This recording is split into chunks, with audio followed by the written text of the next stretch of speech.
Hello বন্ধুরা, তোমরা সবাই কেমন আছো? আশা করি সবাই ভালো আছো। আমার ব্লগ দিতে দিতে অনেকটা লেট হয়ে যায়, কারণ তোমরা বুঝতেই পারছো ছেলেকে নিয়ে অনেক কষ্ট করে ভিডিওটা করতে হয়, এডিট করতে হয়, তার জন্য একটু লেট হয়ে যায়। আর এদিকে দেখো, ছেলেকে ঘুম থেকে ওঠার পরে ফ্রেশ করিয়ে এখন রান্নাটা করে নিচ্ছি। আজকে কিছুই রান্না করব না, শুধু বেগুন ভাজা করছি আর এদিকে ভাত বসিয়েছি। তো বোন ফোন করে বলছে, ঘরে একা বসে থাকবি, আয় আমাদের এখানে, আসলে একটু ভালো লাগবে, গল্প করে যাবি। তো দেখি কাজ শেষ করে যদি যেতে পারি। আর এদিকে বোন নিয়ে আসছে বাজার থেকে পেয়ারা আর চায়ের দুধ আর কি, শেষ হয়ে গেছে। এভরিডে দিয়ে আমরা চা খাই, তো এভরিডে নিয়ে আসছে। তো কারণ মনটা ভালো লাগছে না, কারণ আমি আজকে আমাদের জীবনের অনেক বড় একটা দিন, আজকে আমার বিবাহবার্ষিকী। কিন্তু তোমাদেরকে তো বলেছিলাম যে আমার জীবনে কতগুলো কালো গ্রহণ আছে, যেই গ্রহণগুলোর জন্য আমার জীবনটা ওরা পাহারাদারের মতো বসে থাকে, যে আমার ঘরে কে আসলো, কে যাচ্ছে, কোনো কিছু সেলিব্রেট করতে পারছি না ওদের জন্য। তো এখন বড় পপ নিয়ে আসছে, তো তাড়াতাড়ি করে স্নানটা করে পপ দিয়ে চা খাবো, তারপর যদি পারি তো বাবার বাড়িতে যাব, একটু ঘুরে আসবো। তো বর গিয়ে নিয়ে আসবে, আমি একাই চলে যাব। তারপরে রাত্রে কি করি না করি তোমরা দেখতেই পাবে। তো কিছুই সেলিব্রেট করতে পারবো না। আর আমি আর আমার বর একা শুধু কি সেলিব্রেট করব। কাউকে আমার ঘরে আসতেও বলতে পারছি না, কিছু না, কারণ ওই যে পাহারাদারগুলো আছে, ওদের জন্য তো কিছুই করা যায় না। ওরা আমার বিয়ের 5 বছর ধরে আমাকে যথেষ্ট যন্ত্রণা দিয়ে রেখেছে, ওদের জন্য কিছুই করা যায় না। তো তাড়াতাড়ি করে স্নানটা করে এখন এসে গেছি, চাটা করছি। চাটা খেয়ে তারপরে একটু বাবার ঘরে যাব।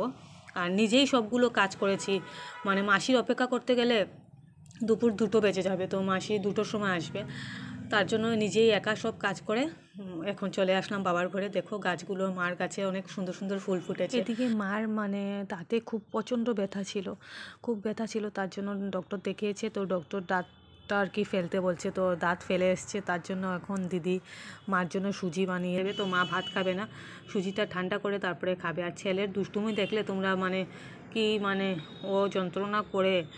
আর আমি ঘর থেকে রান্না করে এসেছি, কিন্তু বোন বললো যে খেয়ে যাবি, ও শুধু কি রান্না করেছে, সিম্পল কি রান্না করেছে বলছে খেয়ে যাবি।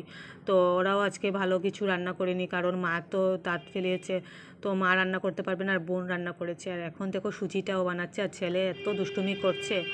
তো বরকে ফোন করে বললাম, তুমি তাড়াতাড়ি এসো, খেয়ে তারপরে আমরা আর কি একটু বেরোবো, আর কি মার্কেটে যেতে পারি। তো বললাম যে আমার 5 বছর ধরে আমার জীবনটাকে যারা গ্রহণের মতো ছায়া দিয়ে রাখছে, তাদের কথা আর কি তোমাদেরকে বলছি, যে ওদের জন্য আমার ঘরে যেন কাউকে ইনভাইট করব, বা আমরা সবাই মিলে একটু ছোট্ট করে সেলিব্রেট করব, এসব কিছু করতে পারছি না। গ্রহণ পাহারাদার হয়ে বসে আছে। তো তোমাদের সাথে আর কি আমি একটু করে কিছু আর কি শেয়ার করি, যে সত্যি কথা বলতে আর কি ভয় নেই, তার জন্য আমি তোমাদের সাথে বলছি যে এই গ্রহণগুলোর জন্য আমার বিয়ে হয়েছে 5 বছর হয়ে গেছে, কিন্তু আমি ভালোভাবে কোনো দিনই সেলিব্রেট করতে পারি না এই গ্রহণগুলোর জন্য। আর তোমরা তো দেখেইছো, যারা যারা দেখেছো, যে না আমার ছেলের বার্থডেটাও পর্যন্ত আমি ঘরে সেলিব্রেট করতে পারিনি, শুধু এদের জন্য। তো এখন বোন মার জন্য সুজিটা ঠান্ডা করছে, আর আমিও বলছি আমাকে একটু দে, আমি খেয়ে নিই, তারপরে ভাত টাত খেয়ে তারপরে বেরোবো। তাহলে তোমরা দেখতে থাকো আমার ব্লগটা।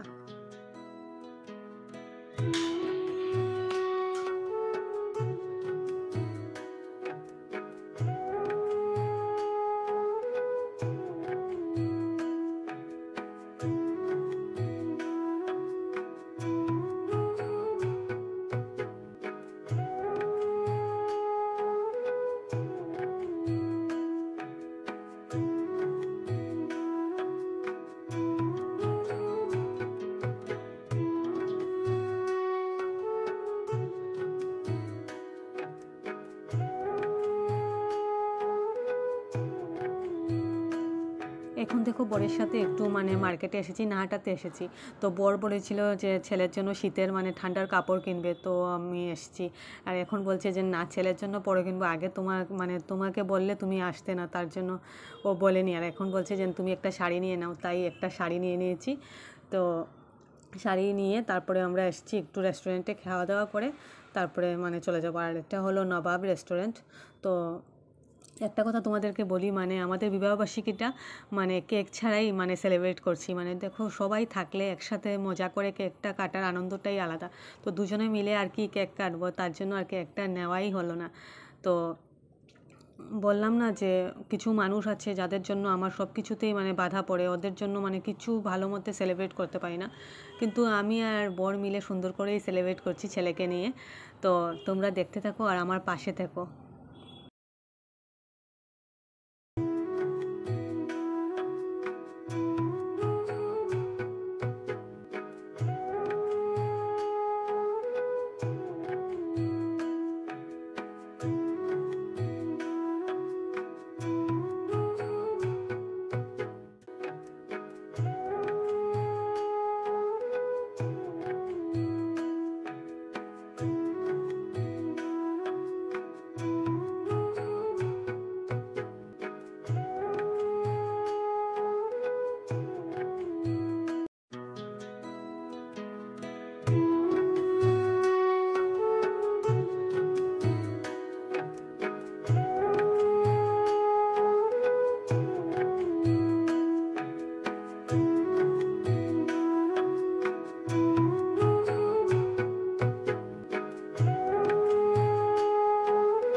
খাওয়া দাওয়া শেষ করে এখন আমরা মানে চলে যাচ্ছি ঘরে। তো ছেলেকে নিয়ে কোথাও গেলে মানে ও অনেকটা দুষ্টুমি করে, মানে দিন দিন ওর দুষ্টুমিটা বেড়েই যাচ্ছে। আর ওকে নিয়ে কোথাও গেলে আমি কিভাবে যে রেডি হয়ে যাই আর ওকে রেডি করি মানে তোমাদেরকে বলে বোঝাতে পারবো না। মানে দূর থেকে দেখলে মানে কেউ ভাববে যে মানে খুব সুন্দর ইজি আর কি, সব কিছু ইজিতেই করে নিই, কিন্তু আমি একমাত্র জানি যে কিভাবে ওকে নিয়ে আমি সব কিছু মানে ঠিকঠাকভাবে মানে ভালোভাবে করতে পারি। তো এখন দেখো ঘরে এসে গেছি, তো ড্রেস চেঞ্জ করব, তার আগে ছেলেকে সব কিছু করে দিতে হবে।